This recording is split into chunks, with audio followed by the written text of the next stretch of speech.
Le 15 minutes, une émission présentée par Valentine Gigodeau. Bienvenue dans le 15 minutes, l'émission podcast francophone du Cambodge, un quart d'heure dédié à la francophonie et aux acteurs qui la font vivre aujourd'hui.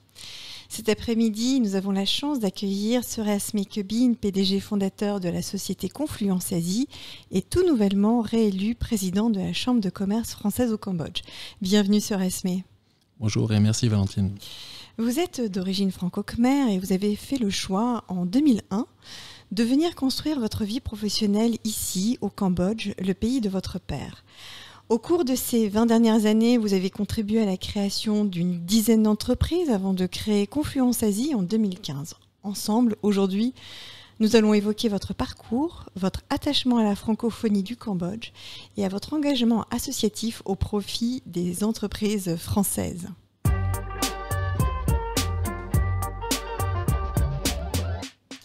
Bienvenue sur Esme. Comme je le disais en introduction, il y a 21 ans déjà, vous avez fait le choix de revenir au Cambodge pour y faire votre vie. Est-ce que pour nous, aujourd'hui, vous pourriez retracer un petit peu le chemin parcouru ces 2 dernières décennies ? Oui, bien sûr. Déjà, je commencerai par dire que c'était pas un choix de basculer sur le Cambodge de façon définitive. C'est plus la vie qui a fait que je suis resté. Donc, pour revenir en arrière, donc je me présente souvent comme franco-khmer, au sens où j'ai les 2 cultures et les deux nationalités. Je suis né en France de père cambodgien et de mère française. Ils se sont rencontrés tous les deux sur les bancs de Sciences Po à Lyon. Et je dirais, j'ai eu une relation avec le Cambodge qui a commencé au final assez tard, dans les années 90, lorsque mon père a fait lui le choix du retour. Il est revenu en 91 dans mes souvenirs à la paix. Et à partir de ce moment-là, il nous a fait venir, moi et ma sœur, ma sœur et moi plutôt, de façon très très régulière, une fois par an durant les vacances. Donc on a eu le temps de découvrir ce pays et de découvrir nos racines, mais c'est vrai que durant un moment, pour moi, c'était juste les vacances estivales, mais il n'y avait pas vraiment d'ambition derrière de retour. Ensuite, ce que vous disiez est vrai, c'est que j'ai fini mes études de gestion qui, très honnêtement, me passionnaient pas forcément et qui m'indiquaient pas vraiment un avenir professionnel tout tracé. J'ai fait le service militaire derrière, c'était un peu un choix parce que on était les derniers contingents d'appli à l'époque où il y avait encore le service militaire en France. Et j'avais eu, depuis mon adolescence, je dirais un peu le rêve de devenir officier. Bon, j'ai fait l'armée, ça m'a pas vraiment plu non plus. Et donc, finalement, c'est un choix par défaut qui m'a vu atterrir au Cambodge lorsque mon père m'a proposé de venir un peu plus longtemps, comme il m'a dit à l'époque, viens avec une valise, puis tu verras quand tu repars.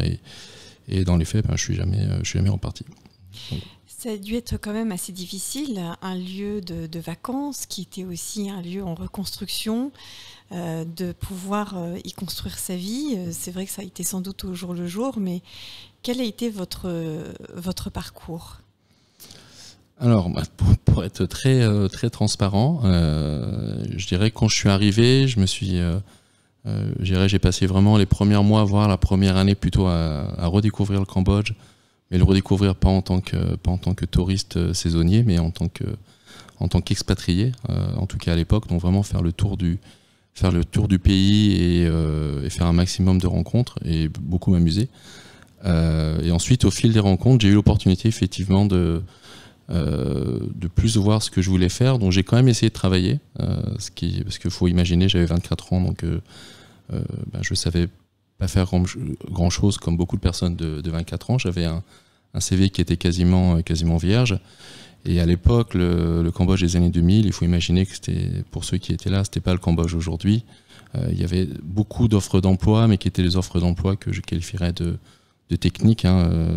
Je pense que si je savais réparer une clim, j'aurais trouvé un boulot tout de suite. Moi, j'ai fait des études de gestion, donc on sait tout faire et en même temps, on sait rien faire. Mais on sait faire un peu de tout.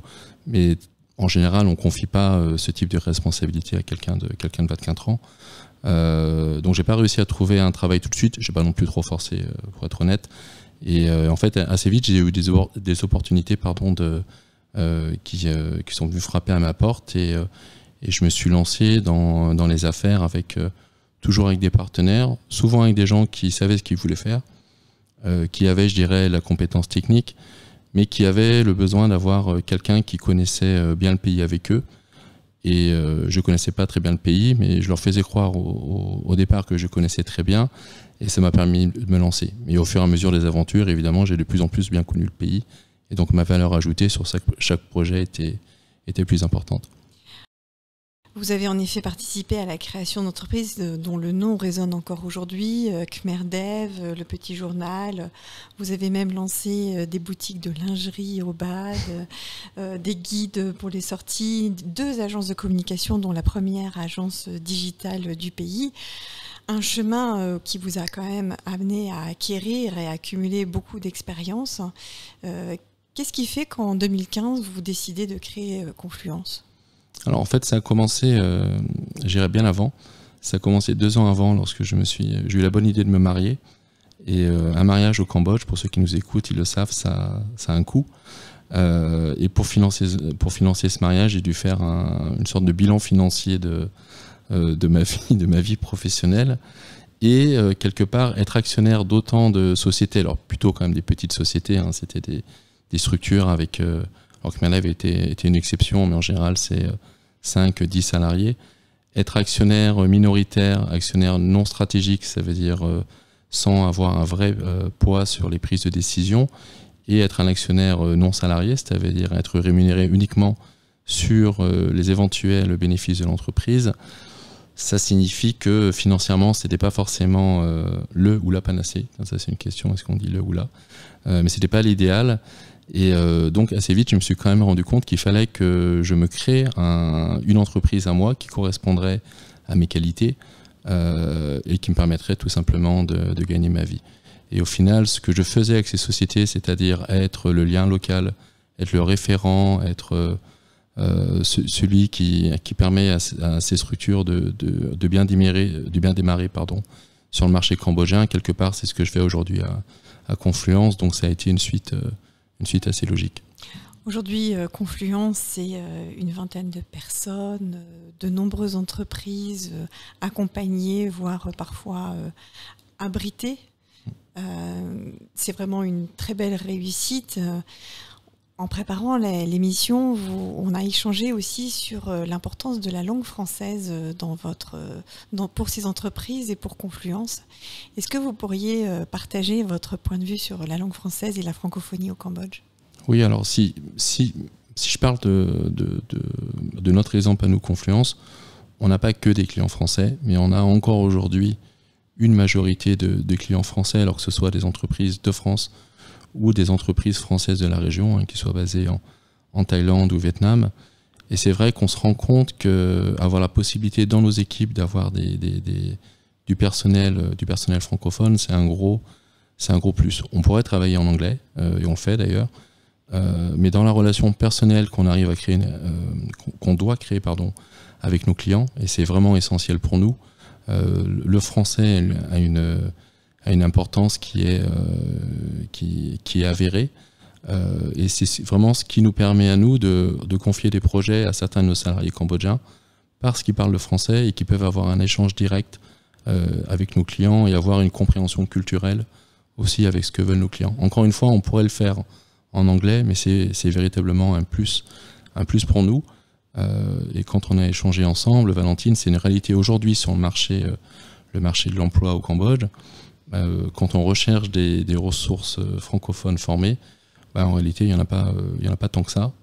C'est assez difficile, notamment dans nous, ce qui nous intéresse, ça va être les filières économiques, quelqu'un qui sait faire une étude de marché, une étude de faisabilité, qui va pouvoir faire du développement commercial. Il y a au final très très peu de francophones. Donc ça, c'est un peu dommage et ça nous oblige à recruter des francophones qui ne sont pas issus du milieu économique et à les former ensuite au sein de nos équipes. En plus, on a une spécificité, c'est-à-dire que nous, on accompagne nos clients. Souvent, on les aide à monter leur boîte, on les aide à monter leurs équipes, donc on fait aussi du recrutement. Et souvent, c'est la même chose. Lorsqu'ils recrutent, le français n'est pas le critère primordial. Ce qui est important, évidemment, c'est que la personne parle bien anglais, mais on se rend très très vite compte que si le même personnel parle aussi français, c'est d'autant plus un plus, et ça lui permet une véritable proximité avec le dirigeant d'entreprise. Et concernant la francophonie, toujours quand on a préparé cette émission, vous avez partagé un point de vue très intéressant sur l'avenir de la francophonie au Cambodge et sur le fait qu'aujourd'hui, même si le nombre de jeunes très bons francophones n'est sans doute pas suffisant, aujourd'hui, dans les sphères dirigeantes, il y a davantage de francophones. Vous pourriez nous partager votre point de vue ? Oui, alors ça c'est quelque chose que j'ai remarqué. Je suis pas le seul. Hein. Alors on l'a remarqué par la mobilisation donc du réseau français Alumni Cambodge, hein, qui est quand même assez récent. Ça date, je crois, d'il y a 3 ans. Et ça nous a permis de rencontrer tout un tas de jeunes Cambodgiens et Cambodgiennes formés en France au sein du ministère. Et on se rend compte, même au bout de 3 ans, qu'il y en a de plus en plus qui arrivent aujourd'hui à des postes à responsabilité. Ça peut aller de directeur de département dans le ministère, au sous-secrétaire d'État, secrétaire d'État. On sait qu'au Cambodge, dans les mois qui viennent, et notamment avec les prochaines élections, il y aura des remaniements. Donc logiquement, certaines personnes devraient encore prendre du galon. Et ce qui est sûr, c'est qu'aujourd'hui, je pense que dans quasiment chaque ministère, chaque administration cambodgienne, il y a des francophones aujourd'hui qui ont vécu 1 an, 2 ans, 3 ans en France et qui ont un vrai attachement à la France. Et ça, c'est un atout qui, je pense, est formidable pour la communauté française, mais pour la présence française et pour les entreprises françaises aussi. En parlant de la présence française, on ne peut pas ne pas parler du fait que vous êtes président de la Chambre de commerce française au Cambodge. Être président, c'est un vrai engagement. C'est un engagement certes professionnel, mais surtout personnel, puisque vous êtes bénévole au service de la communauté d'affaires. Pour ceux qui nous écoutent, est-ce que vous pourriez expliquer simplement qu'est-ce que la Chambre de commerce française au Cambodge ? Alors la Chambre de commerce française, c'est comme toutes les chambres de commerce, on est un rassemblement d'entreprises. Donc on a pour ambition de rassembler, alors il y a, je pense, entre 500 et 600 entreprises françaises ici. Seulement quelque part 150, 160 sont membres de la Chambre.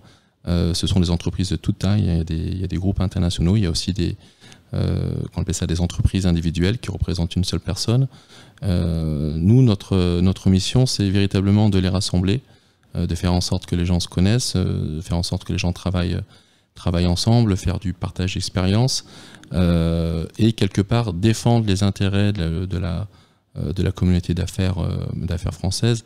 Quand on dit défendre les intérêts, c'est évidemment dans la limite de nos prérogatives et de nos moyens, parce qu'on a au final un seul salarié pour gérer tout ça, mais c'est beaucoup l'animation de communauté, et ce qui est très important sur un marché comme le Cambodge, est arriver à créer ce lien entre nous, entreprises françaises, mais souvent c'est aussi des Cambodgiens qui dirigent ces entreprises, et arriver à créer du lien entre nous et faire savoir qu'on est présent, qu'il y a beaucoup d'entreprises françaises présentes, qu'il y a beaucoup de produits français présents sur le marché, et qu'il y a beaucoup de projets aussi portés par des Français. Donc c'est beaucoup de communication, beaucoup de visibilité et puis beaucoup d'animation de communauté.